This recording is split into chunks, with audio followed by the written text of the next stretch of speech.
एक बार की बात है, एक जंगल में कालू कौवा रहता था। उसको अपने ऊपर बहुत घमंड था। वो सोचता था कि उसके जैसा ताकतवर कोई नहीं है। उड़ने में कालू कौवा बहुत माहिर था, इसलिए वो अपने आगे किसी को कुछ नहीं समझता था। हर वक्त अपनी तारीफ करता था। एक दिन टूनी चिड़िया, तोता, कबूतर, कालू कौवा एक पेड़ के नीचे बैठे रहते हैं। तभी तोता बोलता है, दूसरे जंगल में मेरा भाई रहता है। वो बहुत सुंदर और बहुत ताकतवर है। कभी हमें भी मिलाना तोते भैया। हम भी देखेंगे कि आपका तोता भाई कैसा है।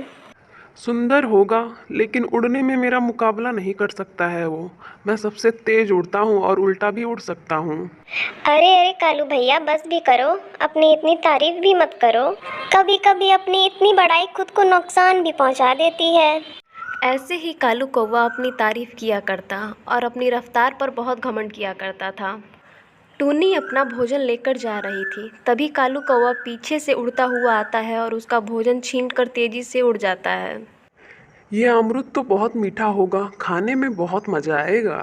फिर कौवा आता है और कबूतर का अमरूद छीन लेता है और कहता है, सबसे तेज रफ्तार है मेरी। इस जंगल में कोई ऐसा नहीं है जो मेरा मुकाबला कर सके, इसलिए ये मीठा फल मैं खाऊंगा। अरे कालू कौवे, तो जा अपनी मेहनत से ढूंढ कर खाना। इतनी ताकत है तो तुझ में। कौवा उड़ जाता है और कहता है, मैं बहुत ताकतवर हूँ, मेरा मुकाबला कोई नहीं कर सकता है, इसलिए मैंने तुम्हारा अमरूद छीना है।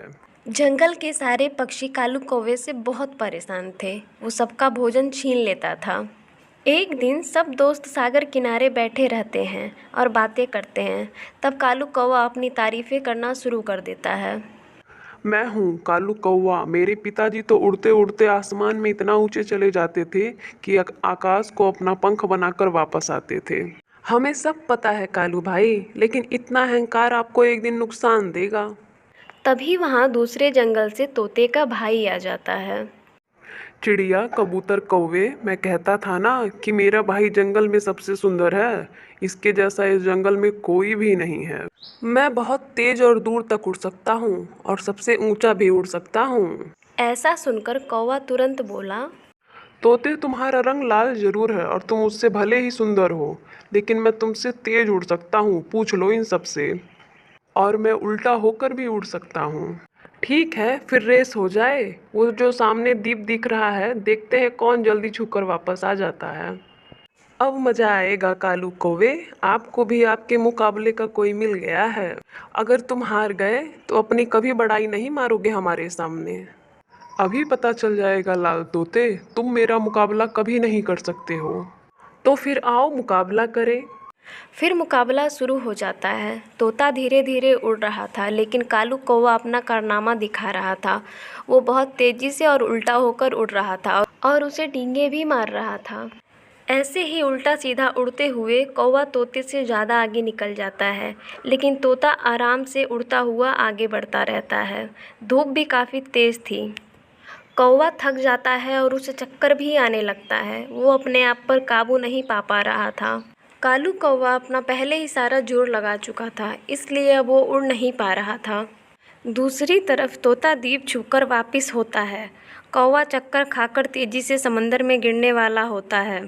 तभी तोता आकर उसकी मदद करता है और उसे अपने ऊपर उठाकर किनारे पर ले आता है।